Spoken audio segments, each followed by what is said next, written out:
Dan aku fikir Kopassus ni mungkin satu pasukan komando lah, aku rasa kan, komando Indonesia kan. Ni apa yang aku rasa lah. Kalau salah minta maaf lah.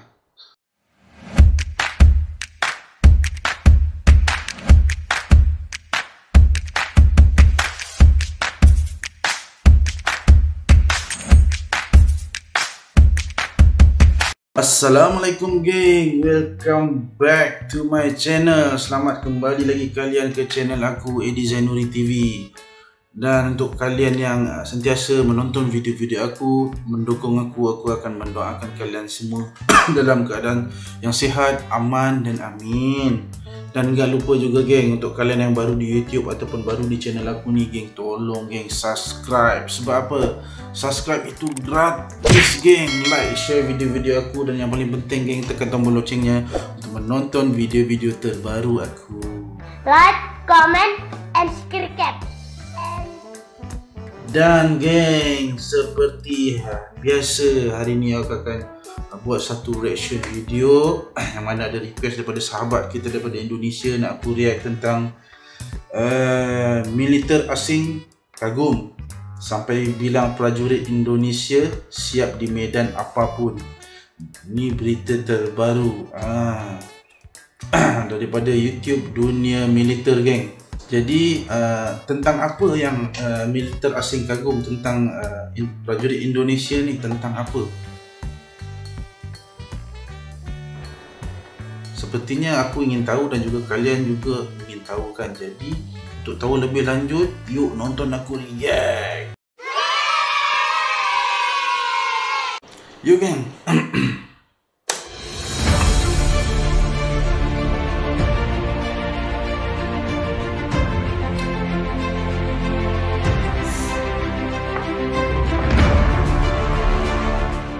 Tentara asing kagum kehebatan Kopassus dan Kopaska sampai bilang.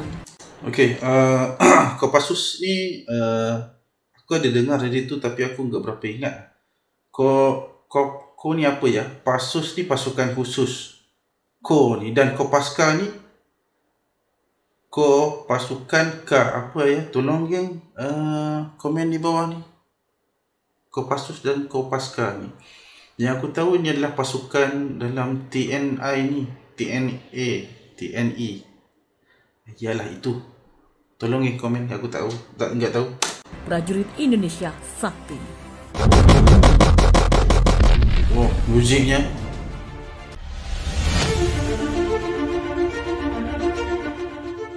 Dunia militer. Negara dari Eropa, Amerika Serikat, juga Asia mengagumi kehebatan TNI. Mereka tak segan memuji dan takjub akan kemampuan prajurit Indonesia seperti Komando Pasukan Khusus atau Kopassus yang merupakan pasukan elit TNI Angkatan Darat dan Komando Pasukan Katak atau Kopaska TNI Angkatan Laut. Kekaguman negara lain itu disampaikan pengamat militer dan intelijen Susaning Tias Kertopati saat menjadi pembicara di YouTube channel Vena Melinda Real yang merupakan akun resmi mantan anggota Komisi 1 DPR itu. Bincang-bincang ini dalam rangka menyambut Hari Kartini 2021 pada Sabtu kemarin. Kita bangga loh, Indonesia itu banyak sekali kekhasannya. Kayak Kopassus yang berkali-kali menjuarai menembak, mengalahkan bule-bule itu dengan senjatanya yang dari pinggan. Bule-bule itu. Jadi orang bule itu bertanya, hebat banget ya Kopassus itu bisa seperti itu. Tutur Susaning Tias. Dia pun juga menuturkan kekaguman tersebut bukan hanya ditujukan kepada Korps Baret Merah, tapi juga Kopaska. Mantan anggota Komisi 1 DPR ini pun menutur. Oh, Kopassus ni dia memakai beret merah. Nah, jadi Kopaska tadi beret kali apa geng? Hitam kali ya? Menuturkan bagaimana temannya yang merupakan anggota militer dari sebuah negara mengakui kehebatan para prajurit TNI. Juga Kopaska TNI Angkatan Laut itu punya kekuatan nafas lebih dari bule-bule itu. Mereka bisa tahan di bawah air itu lama, nggak tahu gimana. Sampai teman saya yang militer dari negara lain bilang orang Indonesia itu sakti. Kalau perang gerilya itu Kopassus itu jagonya, jangan harap yang lain bisa menang, katanya. Perempuan yang akrab disapa dengan Nuning ini mengakui banyak negara-negara luar yang ingin mengetahui sistem pertahanan Indonesia, terlebih sistem pertahanan RI yang juga semakin maju. Negara seperti Jepang dan Korea juga ingin mengetahui lebih banyak tentang sistem keamanan dan intelijen Indonesia. Nuning menyebut saat ini ada banyak kemajuan dalam pembangunan sistem pertahanan Indonesia. Salah satunya adalah Badan Intelijen Negara atau BIN. Menurut Nuning, BIN mengalami lonjakan kualitas yang sangat bagus sekali dan telah diakui oleh Komisi 1 DPR. STIN di Indonesia saat ini sudah maju sekali sejak Kepala BIN Bapak Jenderal Profesor Budi Gunawan yang mengedepankan pendidikan bagi insan-insan intelijen sehingga world class. Mereka itu belajar 4 bahasa. BIN itu punya lab bahasa, juga bela diri, tarung derajat, karate, judo. Begitu juga dengan Universitas Pertahanan atau Unhan. Rektor Unhan Laksadia TNI Amarullah Octavian merupakan pendekar merah putih. Beliau itu mengedepankan bela diri, merpati putih, dan tarung derajat yang harus dimiliki mahasiswa-mahasiswi Unhan. Itu kan kearifan lokal, ujar Nuning. Kemampuan dan ketangguhan pasukan elit TNI tidak perlu diragukan lagi. Bahkan kehebatan mereka telah diakui dunia ini. Dan aku pikir Kopassus ni mungkin satu pasukan komando lah, aku rasa kan. Komando Indonesia kan. Ni apa yang aku rasa lah. Kalau salah minta maaf lah. Internasional. Tak jarang, sejumlah tentara asing kagum dengan ketangguhan pasukan elit itu. Pujian-pujian dari pasukan asing juga kerap diterima oleh prajurit TNI. Sudah sepantasnya sebagai masyarakat Indonesia berbangga hati memiliki pasukan elit TNI yang diakui oleh dunia. Berikut adalah 8 ketangguhan pasukan elit TNI yang bikin tentara asing menjadi kagum. Yang pertama, Komando Pasukan Kat. Waduh, ngomong panjang-panjang belum mula lagi. Udah 3 minit setengah baru nombor 1. Ya enggak apa-apa, kita nyambung. Atau Kopaska. Komando Pasukan Katak atau Kopaska merupakan salah satu pasukan elit TNI Angkatan Laut. Ketangguhan dan kemampuan pasukan elit ini disegani oleh negara-negara asing. Tahukah kalian, Kopaska dijuluki sebagai Raja Lautan karena ketangguhannya. Tak hanya itu, Kopaska juga dijuluki sebagai hantu laut oleh masyarakat. Hal ini lantaran Kopaska mampu Kopaska ni mungkin pasukan untuk laut. Tentera pasukan untuk laut kan? Berenang dari tengah laut hingga pinggir pantai tanpa bantuan oksigen. Dan ini juga menjadi salah satu latihan paling mematikan bagi seseorang yang tak mampu. Selain itu, pasukan elit TNI yang dididik secara khusus selama 6 bulan ini juga harus mampu menguasai teknik bawah laut, mulai dari menyelam, menjinakkan rancau, penyelamatan laut, dalam hingga penyerbuan dalam laut. Dengan tuntutan tugas seperti itu membuat pasukan elit Kopaska diwajibkan lulus dalam tes ketahanan air serta kesehatan khusus di bawah air. Yang kedua, Korps Pasukan Khas atau Paskas. Korps ya, Korps Pasukan Khas. Kopaska, Korps. Ya, Korps. Aku nggak berapa dengar. Sebagai pasukan di bawah matra TNI Angkatan Udara, tugas Paskas adalah merebut lapangan udara. Ini udara. Mereka akan mengadakan serangan airborne atau penerjunan pasukan dari udara baik tim kecil ataupun secara besar-besaran. Selain itu, Paskas juga mampu menyelamatkan pilot yang jatuh di area musuh atau personel yang hilang dan cedera di tengah pertempuran. Tak semua personel militer punya kemampuan khusus. Misi-misi SAR tempur pun jatuh pada Paskas TNI Angkatan Udara. Anda pernah menonton film Hollywood mengenai pasukan elit yang terjun dari pesawat dan menyusup ke wilayah musuh tanpa ketahuan? Ya, seperti itulah kira-kira tugas tim Dalpur atau pengendalian tempur. Tim Dalpur dikenal sebagai tim elit Paskas. Mereka diterjunkan sebagai pasukan pendahulu sebelum serangan, menyusup ke wilayah musuh dan juga mengumpulkan data intelijen. Yang ketiga, kemampuan Komando Pasukan Khusus atau Kopassus. Setiap pasukan elit komando kan? Teknik bela diri. Jika peluru sudah habis, maka pertempuran akan dilanjutkan dengan pisau atau tangan kosong. Ada beberapa bela diri yang dikuasai anggota Kopassus. Pertama adalah Yongmudo, yang menjadi bela diri wajib militer di Indonesia. Anggota Kopassus juga menguasai seni bela diri merpati putih. Selain itu, keahlian menembak sasaran secara tepat menjadi syarat mutlak untuk anggota pasukan elit seperti Kopassus. Kopassus telah menorehkan catatan tinta emas dalam mengemban setiap misi, salah satunya operasi pembebasan Santra. Kehebatan dan kekuatan yang dimilikinya Kopassus tidak perlu diragukan lagi. Ini yang membuatnya disegani militer negara lain. Bahkan sejumlah negara di dunia meminta Kopassus untuk melatih pasukan militernya, seperti negara-negara di Afrika Utara dan juga Kamboja. Yang keempat, Peleton Intai Tempur atau Tong Taipur. Sesuai dengan namanya, Tong Taipur dilatih untuk bisa menguasai kemampuan darat, laut, serta udara. Seluruh latihan dilakukan di markas-markas pasukan elit yang dimiliki TNI, yakni latihan tempur di Gunung Sangga Buana, latihan intelijen Sanda di Pusdik Passus, latihan teknik tempur bawah air di Satuan Pasukan Katak Armada RI Kawasan Barat, dan latihan Sekolah aplikasi Komando latihan berganda di Pasukan Situ Katak. Lembang. Lalu, Detasmen Jalam Mangkara atau Denjaka.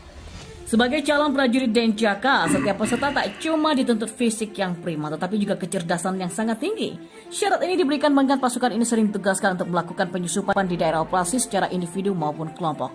Dari semua latihan yang pernah dijalani, latihan ini dilakukan di Banyuwangi, yang merupakan yang paling berat, di mana setiap prajurit diikat kaki dan tangannya dan dibuang ke dalam laut. Dengan keadaan itu, mereka diminta untuk bertahan hidup dan meloloskan diri. Okey, diikat tangan, diikat kaki dan dicampak di laut. Itu normal untuk pasukan tentera khas seperti komando begitulah kan. Memang itu kebiasaannya untuk pasukan elit dilatih. Satuan Bravo 90 atau Set Bravo 19. Bravo. Dibanding dengan dua kakaknya di Sat 81, TNI AD dan Denjaka TNI Angkatan Laut, Bravo bisa disebut anak bungsu. Den Bravo 90 dibentuk pada tahun 90 di Markas Korps Pasukan Khas TNI Angkatan Udara, Margahayu, Bandung.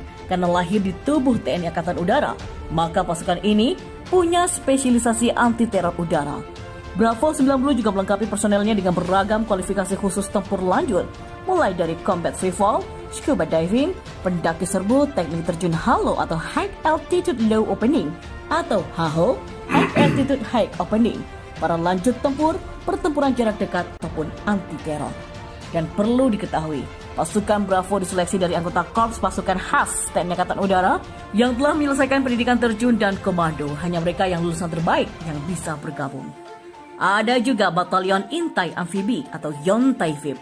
Untuk menjadi bagian di dalamnya, setiap calon anggota harus memenuhi syarat mental, fisik, kesehatan, dan telah berdinas aktif minimal 2 tahun. Setelah lulus seleksi awal, latihan permulaan yang dilakukan adalah berenang dalam kondisi tangan dan kaki terikat sejauh 3 km. Batalion Raiders TNI AD. Sebagian personel Raider dilatih kemampuan anti-teror di Pusdikpasus milik Kopassus. Pasukan ini punya kemampuan sebagian pasukan anti-teroris untuk pertempuran jarak dekat, lawan gerilya dengan mobilitas tinggi, dan melakukan pertempuran berlanjut. Kemampuannya 3 kali pasukan infanteri biasa. Okey geng, itulah video informasi tentang militer, pasukan militer yang ada di Indonesia kan. Tapi tadi sisternya ngomongnya laju. Aku nggak berapa dapat dengar kesemuanya lah kan. What? Agak laju lah dia ngomong tu kan.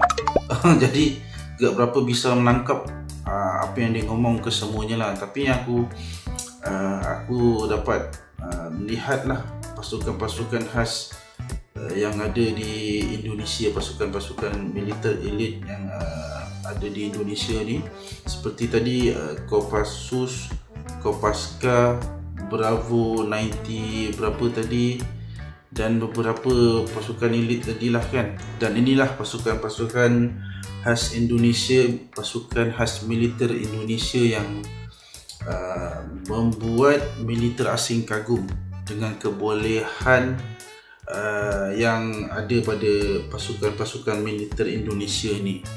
Dan setiap pasukan dalam pasukan khas militer Indonesia tadi memiliki kelebihannya yang lain, kelebihan masing-masing. Dan seperti Kopaska, kelebihannya di mana, Kopassus tadi kelebihannya di mana, Bravo 90 berapa tadi kelebihan dia di mana, ada yang di laut, di udara. Jadi memiliki kelebihan masing-masing.